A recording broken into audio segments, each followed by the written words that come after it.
Welcome to the Explainer. Today, we're diving into a question that's 1,000 years old, a question that literally split the Christian world in half. How much power should one single person have?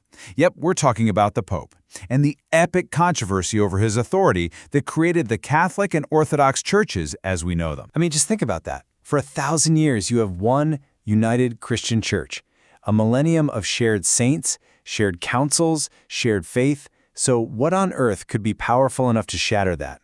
Well, it all comes down to a fundamental disagreement over the role of one man, the Pope of Rome, and it's a fight that is still very much alive today. Okay, so to really get the split, we've got to go back to the beginning, back when everyone was on the same team. Both the Catholic and Orthodox churches claim this same history, but as you're about to see, they remember it in two, well, let's just say very different ways. Now, this might totally surprise you, but according to historian A. Edward Sisiensky, for the first 10 centuries, the Orthodox East had a pope. Being in communion with Rome wasn't some uniquely Catholic idea, it was just normal. It was part of what it meant to be an Orthodox Christian in the one undivided church. You see, the early church wasn't really a top-down monarchy.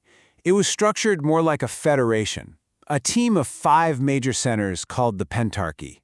And within this group of 5 patriarchs, everybody agreed that the Pope of Rome had a special place. He was the first among equals.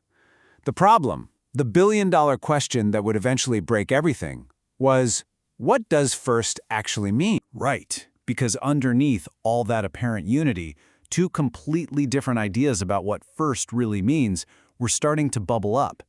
These two views would become a fault line, getting wider and wider until the whole thing just cracked in two. So on one side, you have the Orthodox model, first among equals. Think of it like a chairman of the board.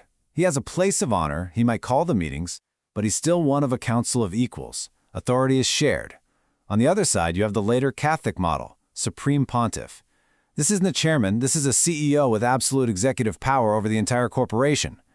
This right here is the heart of the entire disagreement. This Orthodox theologian really nails their view with this analogy. It's like a family of adult siblings. There isn't one sibling who's the boss of all the others. The unity comes from love, from a shared heritage, from, caring about each other.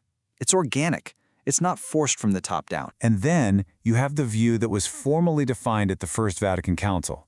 And wow, it could not be more different. This says the Pope has full power, given directly by Christ, to govern the entire church. He's the supreme judge, and he can exercise that authority whenever and however he wants. It's a starkly different vision. So these weren't just, abstract theories debated in a library. These two opposing views collided in major historical crises that acted like wedges, driving the two sides further and further apart. Let's take the Filioque crisis. It's about a single Latin word that Rome added to the core Christian creed. Now, for the East, the theology was one thing. That was a big deal. But the even bigger issue was how it happened. A previous universal council, the highest authority they knew, had forbidden anyone from changing the creed. So for the Pope to just do it on his own? To the East, that looked like an unprecedented power grab. Okay, so get this. At this massive, important Council of Chalcedon, the bishops heard a letter from Pope Leo, and they shouted, "Peter has spoken through Leo." Now here's the crazy part. Today, both Catholics and Orthodox point to that exact same sentence as proof that their view of the Pope is the right one. How is that possible? Well, the Catholic interpretation is that this was an act of submission. The Pope spoke, case closed. But the Orthodox view, backed by the actual minutes of the council, says, not so fast. They show that the bishops actually debated Leo's letter. They judged it, compared it to their existing scriptures and traditions, and then they affirmed it because it matched what they already believed. And here's the real kicker. Historian Sisiensky points out that these very same bishops who praised Leo's theology also explicitly rejected his claims to have more power over them. They basically said, great letter, Leo, but no, you're not our boss. So, from that point on, the Roman view of papal power didn't just stay put. It kept developing, kept growing, and kept hardening into something that, for many in the East, looked like a complete departure from their shared past. So how do we get from first among equals to this idea of a supreme ruler? Well, the historical trail is pretty wild. It includes some key documents from the 6th through 9th centuries that were used to build the case. Documents that we now know were forgeries. First, a fake precedent that a pope can't be judged. Then, the infamous donation of Constantine, a forged document that claimed the emperor gave the pope immense power. Centuries later, these forgeries were used as the legal basis for massive reforms that culminated in 1870 at Vatican I, where these new ideas about papal power were declared to be infallible, ancient dogma. Now, let's look at the definition of papal infallibility itself. You can focus on the word infallibility, but for the Orthodox, the real poison pill is in that last phrase, that the Pope's definitions are binding of themselves and not from the consent of the Church. That one line is a direct contradiction of the entire Orthodox model of authority, which says truth is found in the consensus of the whole Church, not in the mind of one man. And if you need a historical event that throws a massive wrench into the logic of Vatican I, here it is. In the year 681, a universal council, fully accepted by East and West, including the popes of the time, officially condemned a former pope of Rome, Honorius I, as a heretic. Just let that sink in. The early United Church believed that an entire council of bishops had the authority to judge and even condemn a pope. That is something that is just logically impossible within the framework defined in 1870. So you can see why, from the Orthodox perspective, the dogmas of Vatican I weren't just a natural development. They were a revolutionary break from the faith and practice of the first millennium.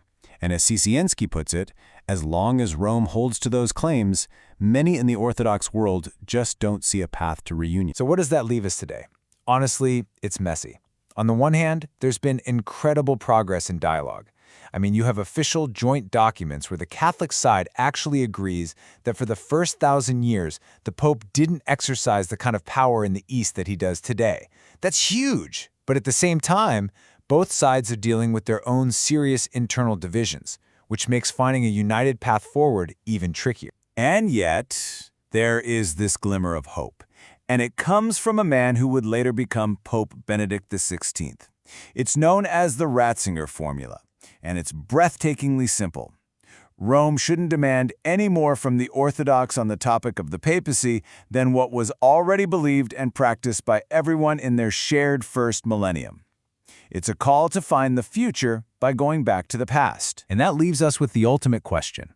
After 1,000 years of traveling on separate roads, is it even possible to go back to that shared blueprint of the first millennium? Or have the two churches simply evolved into two fundamentally different things, with two definitions of authority that can never be reconciled?